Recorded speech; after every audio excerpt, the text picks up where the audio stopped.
Perhaps it's about time we start playing hardball with all of these politicians who continue to submit unconstitutional gun control laws in violation of not only their oath and the United States Constitution, but specifically the Supreme Court's Bruen ruling.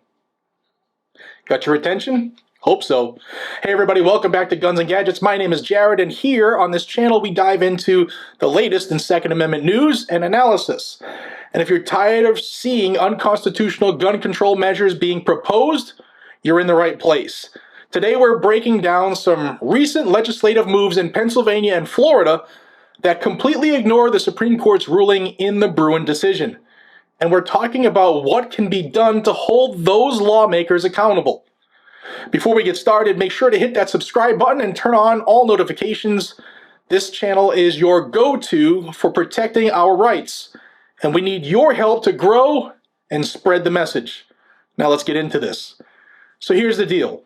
When the Supreme Court makes a ruling, it's supposed to be respected and followed.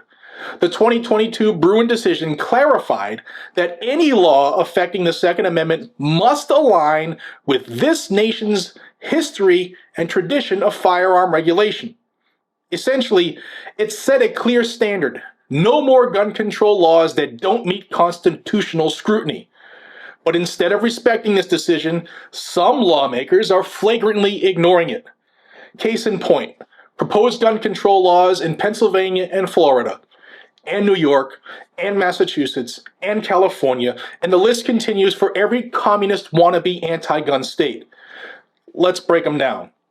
But first, let's thank today's sponsor, Ammo Squared.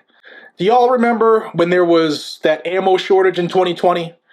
All the store shelves were completely empty. There was nothing available online. All right, well, there's this company in Idaho that lets you stockpile ammunition automatically so you have it when you need it.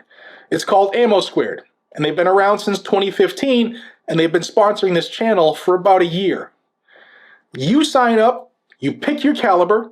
There's over 70 different calibers to choose from. You set an auto buy budget, and you select your shipping trigger.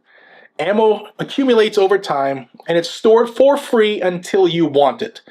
There are a few benefits to this. If you have a small budget, you can buy a little bit at a time and let it build up. There's no minimum, and there's no extra fees. People always think they're going to look for sales, but they forget, and then they run out of ammo. And that prevents that problem if you join Ammo Squared. The other thing to consider is ammo is stored in a climate-controlled warehouse for you until you request it. No other company does that. Then when you want it, you get it all shipped out to you within 1 to 2 business days, and they have free shipping for over $250. Shipping always kills you when you buy ammo online.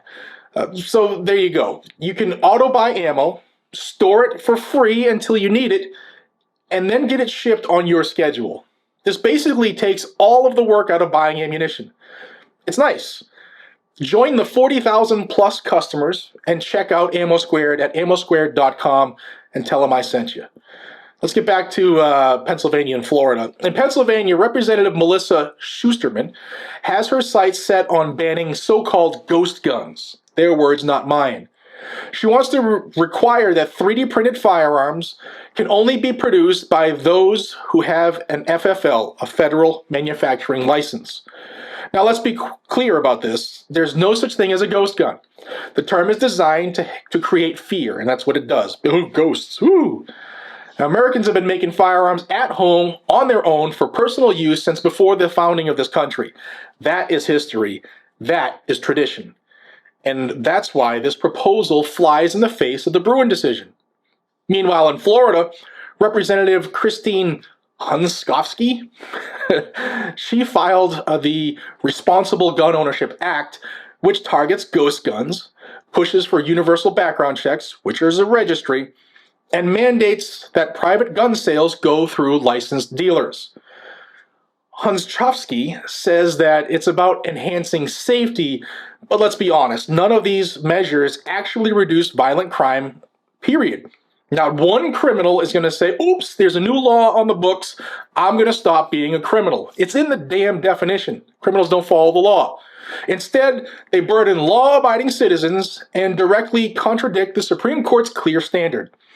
And given Florida's Republican rhino-dominated legislature, her bill should have little chance of passing. But they passed all that gun control after a shooting took place, and it was Republican controlled then, and they're really not big fans of, open carry and stuff like that. It's nothing more than political grandstanding. And guess who's paying for it? You, the taxpayer. And here's where it gets serious. These proposals aren't just bad policy, they represent willful defiance of the judiciary.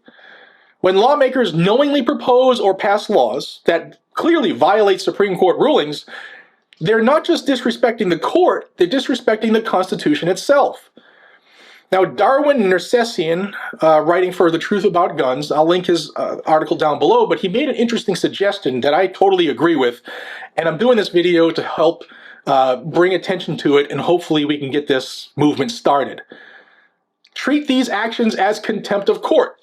That's right, lawmakers can be held accountable under the Judiciary Act of 1789, which allows federal courts to punish contempt with fines or imprisonment. If legislators continue to waste taxpayer dollars pushing unconstitutional laws, maybe it's time for the courts to remind them who's in charge. And let's not forget, the tradition of making firearms at home goes back centuries. It's as American as apple pie. I love that phrase.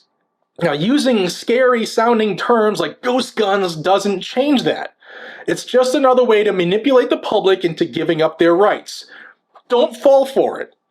If we let lawmakers ignore Supreme Court rulings without consequences, where does it end? The Bruen decision wasn't a suggestion, it's the standard.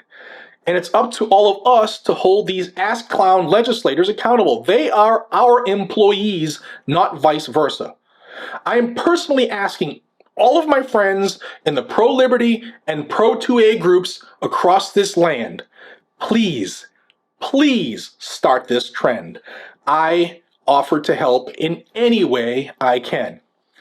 If you agree, hit the like button and share this video with your friends. And don't forget to subscribe to the channel for more updates on Second Amendment news. Together, we can help stand up for our rights and ensure that the Constitution is respected. Thank you for watching. I appreciate your time, and I'll see you on the next one. Take care.